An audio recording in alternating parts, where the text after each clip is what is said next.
कल्पना करा, कोणीतरी अचानक येऊन आपल्याला सांगितलं की ईश्वराला शोधण्याचा अंतिम नकाशा एखाद्या हिमालयाच्या गुहेत नाहीये, किंवा एखाद्या भव्य मंदिरात, किंवा वर्षानुवर्षे चालणाऱ्या कठीण तपश्चर्येतही नाहीये, तर तो नकाशा थेट आपल्या घरात आहे. आणि तो नकाशा यावर अवलंबून आहे की आपण आपल्या घरात काम करणाऱ्या किंवा रस्ता साफ करणाऱ्या व्यक्तीला कशी वागणूक देतो. हो, म्हणजे ऐकायला सुरुवातीला थोडं विचित्र वाटेल नाही का? नक्कीच.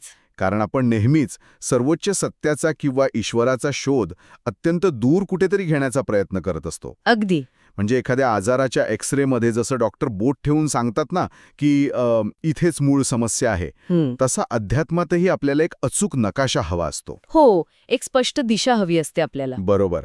पण आजच्या या सखोल चर्चेत आपण अशा एका क्रांतिकारी साहित्यावर विचारमंथन करणार आहोत, ज्याने हा संपूर्ण नकाशाच मोडून काढला आहे. खरं तर पूर्णपणे एक नवा दृष्टिकोन दिला आहे. हो, आणि आजचा आपला स्रोत आहे तुका या नावाने प्रसिद्ध असलेल्या एका थोर विचारवंताच्या रचनेतील केवळ 6 ओळी, ज्याला आपण संत तुकाराम महाराजांचा अभंग म्हणतो. अगदी. आणि विशेष म्हणजे या साहित्यात कोणत्याही कर्मकांडाचा, उपवासाचा किंवा तीर्थयात्रेचा अजिबात उल्लेख नाहीये. हो, तिथे फक्त आणि फक्त मानवी आचरण आणि सहानुभूती यावरून देवत्वाची अत्यंत प्रॅक्टिकल व्याख्या केली आहे. चला तर मग खऱ्या अर्थाने एक चांगला माणूस कोण आणि ईश्वराचा प्रत्यक्ष पत्ता काय हे सविस्तर समजून घेण्याच्या या रंजक प्रवासात आपण डुबकी मारूया. नक्कीच.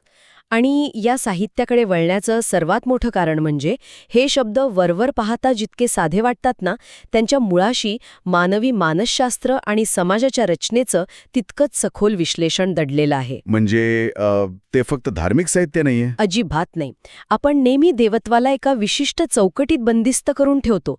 आपल्याला वाटतं की जेवढे कष्ट जास्त, समाजापासून जेवढं दूर जाणं जास्त, तेवढं सत्य अधिक प्रभावी. हो, म्हणजे संन्यास घेणं वगैरे. अगदी. पण या 6 ओळी मानवी अस्तित्वाची आणि सामाजिक जबाबदारीची एक अतिशय प्रगल्भ जाणीव निर्माण करतायत. हे साहित्य सांगतं की खऱ्या अर्थाने अध्यात्म हे रोजच्या जगण्यात लोकांसोबतच्या व्यवहारात आहे. केवळ पोकळ विचारात नाही. बरोबर. केवळ विचारात नाही, कृतीत आहे. आणि या व्यवहाराची सुरुवात एका अत्यंत साध्या पण तितक्याच आव्हानात्मक निकषाने होते. म्हणजे रचनेची सुरुवात अशी आहे की जे का रंजले गांजले त्यासी म्हणे जो आपुले. समाजात जे अत्यंत रंजले आणि गांजले आहेत, म्हणजे जे पीडित, शोषित आणि दुःखी आहेत, त्यांना जो माणूस आपले म्हणतो तोच खरा साधू आणि तिथेच देव आहे. तिथेच देव जाणावा. हो. आता इथे मला एक मोठा प्रश्न पडतो. सांगा ना.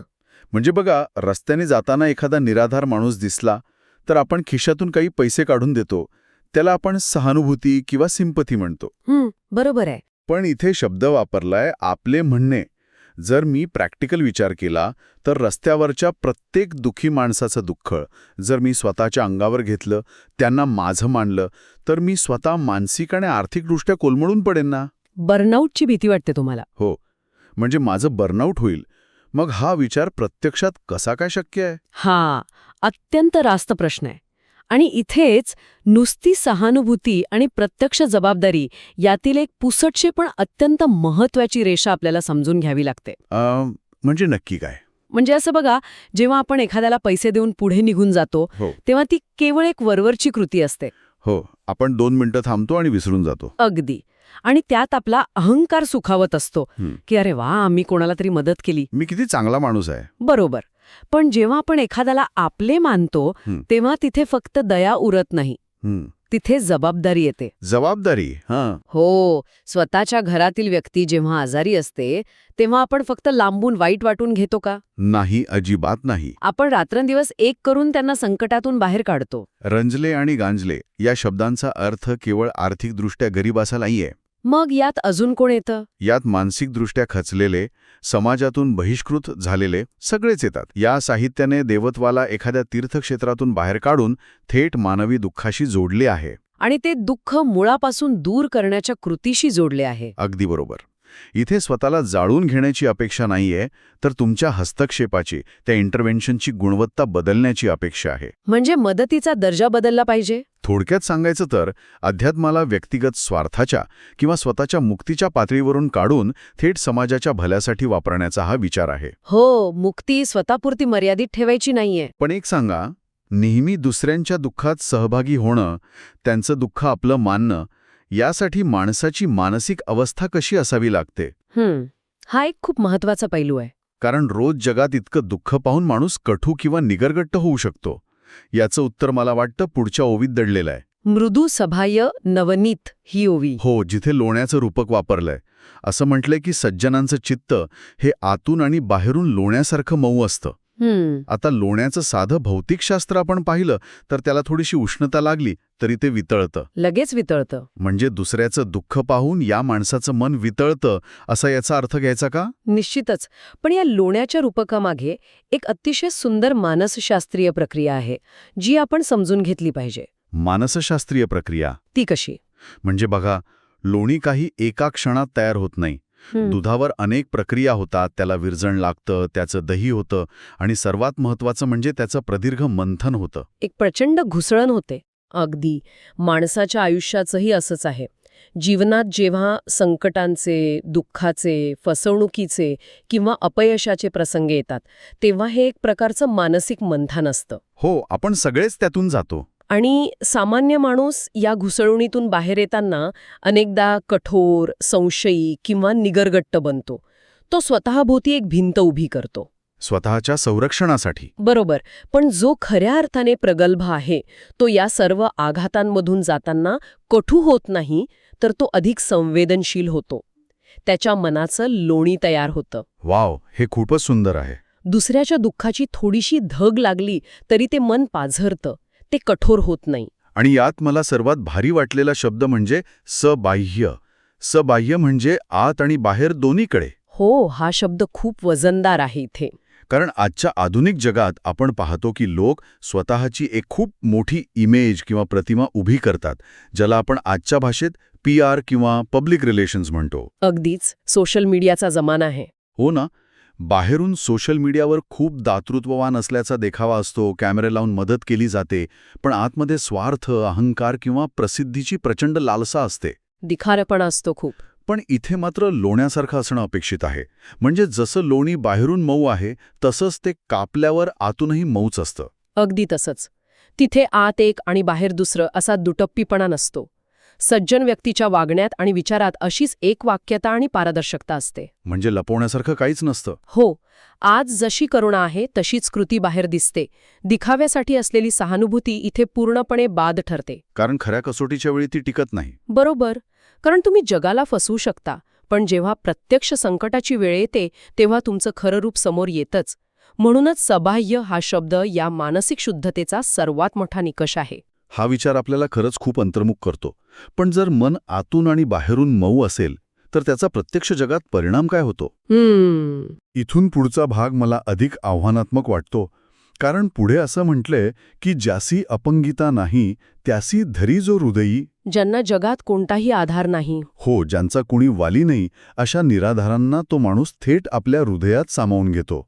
आता इथे मला पुन्हा थोडा प्रॅक्टिकल प्रश्न विचारायचा आहे. विचारा ना.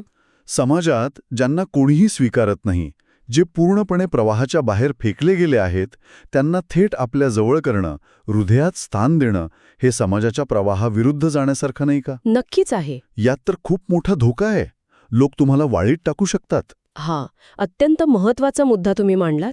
कारण केवळ मनात हळवेपणा असणं आणि प्रत्यक्षात निराधारांना आधार देणं यात खूप मोठं अंतर आहे. हो, कृती करणं अवघड असतं. ज्यांना अपंगिता नाही, म्हणजे जे पूर्णपणे निराधार आहेत, ज्यांच्याकडे सत्तेचं, संपत्तीचं किंवा अगदी साध्या नात्यांचं कोणतंही कवच नाहीये. एकटे पडलेले लोक. हो. आणि समाजाची एक साधी प्रवृत्ती असते. जो आधीच प्रबळ आहे, ज्याच्याकडे आधीच सत्ता आहे, त्यालाच समाज अधिक जवळ करतो. यशस्वी माणसांच्या मागे सगळेच उभे राहतात. बरोबर. पण जे प्रवाहाबाहेर आहेत, त्यांना जवळ करण्यासाठी एक प्रचंड मोठं सामाजिक धाडस लागतं. याचं एखादा आजच्या काळातलं उदाहरण देता येईल का? म्हणजे ही गोष्ट प्रत्यक्षात कशी दिसते? नक्कीच. आपण कॉर्पोरेट जगाचं उदाहरण घेऊया. समजा एखाद्या व्यक्तीच्या रेझ्युमेमध्ये 5 वर्षांचा गॅप आहे. कारण ती व्यक्ती काही काळ बेघर होती किंवा एखादा मोठा मानसिक आजारातून बाहेर आली आहे. अगदी. आता सामान्यपणे HR किंवा समाज अशा व्यक्तीला बाजूला काढेल. हो, रिस्क नको म्हणून. बरोबर. पण तिथे एखादा लीडर उभा राहतो जो त्या व्यक्तीला केवळ एक छोटीशी नोकरी देऊन उपकार करत नाही, तर तिला खऱ्या अर्थाने मेंटॉर करतो. वा. तिला तिच्या हरवलेल्या आत्मसन्मानाची जाणीव करून देतो. तिला विश्वास देतो की तू एकटा नाहीयेस. हे हृदयात सामावून घेण्यासारखं आहे. अगदी. निराधाराला आश्रय देणं म्हणजे त्याला केवळ भाकरी देणं नव्हे, तर त्याला एक सुरक्षित मानसिक निवारा देणं. आणि हे करण्यासाठी समाजाच्या प्रवाहाविरुद्ध पोहण्याची ताकद लागते. बापरे, हे खरोखरच अंगावर काटा आणणारं आहे. कारण आपण अनेकदा सुरक्षित अंतर ठेवून मदत करण्यालाच मोठेपणा समजतो. सुरक्षित अंतर हा शब्द खूप महत्वाचा आहे इथे. हो ना. पण यापुढचा जो टप्पा आहे तो तर मानवी अहंकारावर थेट घाव घालणारा आहे. इथे समतेची एक अशी परीक्षा मांडली आहे जी ऐकूनच आपण अस्वस्थ होतो. दया करणे जेम पुत्रासी तेच दासा आणि दासी. हो, असं म्हटलंय की ज्याप्रमाणे आपण स्वतःच्या मुलावर माया करतो, अगदी तशीच आणि तेवढीच माया आपण आपल्या घरात काम करणाऱ्या दासावर आणि दासीवर म्हणजे सेवकांवर केली पाहिजे. हा विचार खूप क्रांतिकारी आहे. आता जरा थांबूया आणि याचा विचार करूया. दूर असलेल्या एखाद्या अनोळखी माणसाला मदत करणं सोपं असू शकतं, कारण तिथे तुमचं रोजचं आयुष्य गुंतलेलं नसतं. अगदीच. आपण आपल्या कम्फर्ट झोनमध्ये असतो. पण स्वतःच्या घरात जो माणूस तुम्हाला साहेब म्हणतो, जो तुमच्या आज्ञा पाळतो, त्याला थेट स्वतःच्या पोटच्या मुलाच्या बरोबरीने वागणूक देणं हे खरोखर शक्य आहे का? खूप कठीण आहे. कारण मानवी मेंदूला तर सतत एक उतरण लागते ना, एक हायरार्की लागते. तुम्ही अचूक शब्द वापरलात. उतरण किंवा मानवी हायरार्की. या ओवीने थेट मानवी सत्तेच्या आणि अधिकाराच्या सर्वात नाजूक नसवर बोट ठेवलं आहे. माणसाच्या मेंदूला स्वतःला सुरक्षित वाटण्यासाठी एक उतरंडीची गरज असते. मी कोणीतरी मोठा आहे आणि माझ्या हाताखाली कोणीतरी लहान आहे, ही भावना आपल्या अहंकाराला सतत खतपाणी घालत असते. म्हणजे एक प्रकारचा सुपिरियॉरिटी कॉम्प्लेक्स. हो. मालक आणि नोकर, सत्ताधारी आणि शोषित, श्रीमंत आणि गरीब ही समाजाची कृत्रिम रचना आहे जी आपण स्वतःच्या सोयीसाठी बनवली आहे. म्हणजे एखाद्या रस्त्यावरच्या भिकाऱ्याला 100 रुपये देताना माझा अहंकार सुखावत असतो की मी किती दानशूर आहे. पण घरातल्या नोकराला माझ्या मुलाच्या शेजारी डायनिंग टेबलवर जेवायला बसवताना माझा तोच अहंकार दुखावला जातो. बरोबर. अगदी तसंच. हेच ते मर्म आहे. बाहेरच्या जगात मदत करताना तुम्ही दाता असता, पण घरातल्या नोकराला मुलासमान वागणूक देताना तुम्हाला तुमचा मालक असण्याचा दर्जा सोडावा लागतो. आणि मानवी अहंकारासाठी हे मालकपद सोडणं म्हणजे अक्षरशः मरणासारखं असतं. बापरे, खरंच. जेव्हा ही रचना म्हणते की स्वतःचं रक्त आणि ज्याला तुम्ही पगार देतात तो सेवक यांच्यातला सगळा भेद पुसून टाका, तेव्हा तिथे खऱ्या अर्थाने समतेची सर्वोच्च परीक्षा असते. आणि ती पास होणं सोपं नाही. अजिबात नाही. जोपर्यंत तुमच्या मनात माझे आणि तुझे हा भेद आहे, तोपर्यंत तुमची करुणा खरी असूच शकत नाही. ही समता प्रत्यक्ष आचरणात आणण्यासाठी एका प्रचंड मोठ्या आंतरिक क्रांतीची गरज असते. आणि म्हणूनच या सगळ्या विचार मंथनानंतर आपण ज्या निष्कर्षावर पोहोचतो तो एखाद्या स्फोटासारखा वाटतो. म्हणजे एक माईक ड्रॉप मोमेंटच आहे ती. तुका म्हणे सांगू किती, तोची भगवंताच्या मूर्ती. हो, शेवटच्या ओळीत स्पष्ट म्हटले की तुका म्हणे सांगू किती, तोची भगवंताची मूर्ती. म्हणजे आता याच्यापुढे सांगण्यासारखं काही उरलेलंच नाहीये. ही सर्वोच्च अवस्था आहे. जो माणूस रंजल्या गांजल्यांना आपले म्हणतो, ज्याचं मन आतून बाहेरून शुद्ध आहे, जो निराधारांना आश्रय देतो आणि जो स्वतःचा मुलगा आणि घरातील नोकर यांच्यातला भेद कायमचा नष्ट करतो, तो माणूस देवाला शोधणारा राहतच नाही. तो स्वतःच देव बनतो. तिथे शोधणारा आणि ज्याचा शोध घ्यायचा आहे यांच्यातला अंतरच संपून जातो. अद्वैत निर्माण होतं तिथे. अगदी. माणसाने ईश्वराची निर्मिती त्याच्या स्वतःच्या सर्वोत्कृष्ट गुणांचा आदर्श म्हणून केली असावी, आणि जेव्हा एखादा माणूस हे सर्व गुण स्वतःच्या आचरणात आणतो तेव्हा तो स्वतःच भगवंताची सजीव मूर्ती बनतो. म्हणजे देवत्व शोधायला बाहेर जायची गरजच नाही. नाही. देवत्व हे काही आकाशातून पडत नाही, तर मानवी उत्कर्षाच्या या सर्वोच्च बिंदूवर, ते याच जमिनीवर, याच समाजात प्रकट होतं. या संपूर्ण सखोल चर्चेतून एक गोष्ट अत्यंत स्पष्टपणे समोर येते की खऱ्या अध्यात्माचा मार्ग हा डोळे मिटून बसण्यात नाही, तर डोळे उघडे ठेवून समाजातील दुःख पाहण्यात आणि ते दूर करण्यात आहे. हो, समाजाभिमुख अध्यात्म आहे हे. देवळातल्या दगडी मूर्तीसमोर नतमस्तक होण्यापेक्षा आपल्याच घरात काम करणाऱ्या व्यक्तीचा माणूस म्हणून सन्मान करणं हे जास्त कठीण आणि तितकंच जास्त ईश्वरी आहे. आणि हे निकष वाचायला जेवढे सोपे वाटतात ना, आचरणात आणायला तेवढेच कठीण आहेत. कारण यासाठी स्वतःच्या मीपणाचं संपूर्ण विसर्जन करावं लागतं. आपला अहंकार पूर्णपणे पुसून टाकावा लागतो. नक्कीच. जाता जाता एका अतिशय महत्त्वाच्या आणि आपल्याला अस्वस्थ करणाऱ्या विचारावर आपण थांबूया, ज्याचा प्रत्येकाने स्वतःपुरता विचार करणं नक्कीच रंजक ठरेल. आजच्या या आधुनिक आणि अतिस्पर्धात्मक जगात आपण यशाची आणि मोठेपणाची व्याख्या bank balance, social media followers किंवा सत्तेवरून ठरवतो.